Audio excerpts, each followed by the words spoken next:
네, 전공의들의 의료 현장 이탈이 보름째 이어지고 있는 가운데 전임의와 또 인턴도 계약 만료와 계약 거부에 나서면서 기약 없는 의료 공백이 메워지지 않고 있습니다. 특히 정부와 의사들의 강대강 대치가 이어지면서 지역에서는 불안감이 더 커지고 있는 실정입니다. 정부는 임시 방편으로 군병원도 문을 열고 응급실을 개방했는데요. 현장에 나가 있는 취재기자 연결해서 자세히 알아보겠습니다. 이호진 기자.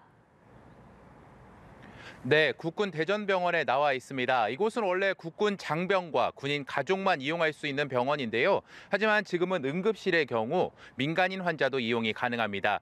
전공의들의 병원 이탈이 본격화된 지난달 20일부터 군 당국이 전국의 군병원 12곳의 응급실을 민간인 환자에게 개방했습니다. 의료 공백을 최소화하기 위한 임시 방편인데요. 군병원 의료진들은 장병 진료와 민간인 환자 진료를 위해 24시간 자리를 지키며 진료 대비 태세를 유지하고 있다고 밝혔습니다. 하지만 군병원 의료진도 평소보다 늘어난 환자의 피로도가 쌓이고 있는 상황입니다. 어제를 기준으로 전국 군병원에서 민간인 환자 125명이 진료를 받았고 그 가운데 응급수술을 받은 사례도 확인됐습니다.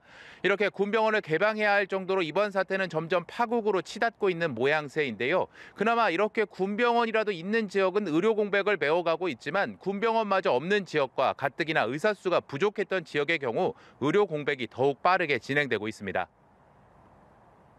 네, 기존 전공의뿐만 아니라 새로운 인턴들도 채용을 거부하고 나서면서 더욱 상황이 안 좋아지고 있다고요.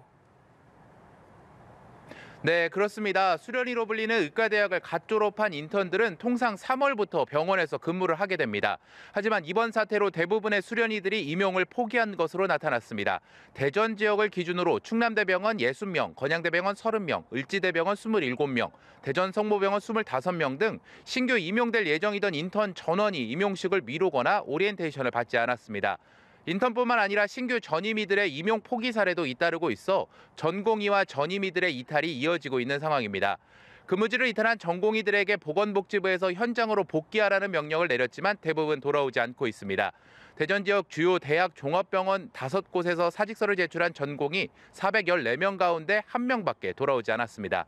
지역 병원들은 수술을 줄이고 응급실 진료를 줄이는 등 의료 공백이 계속해서 현실화되고 있습니다. 정부와 의료계의 강대강 대치가 계속되며 그 피해는 고스란히 환자들이 떠안고 있는 상황입니다. 지금까지 국군 대전병원에서 연합뉴스TV 이호진입니다.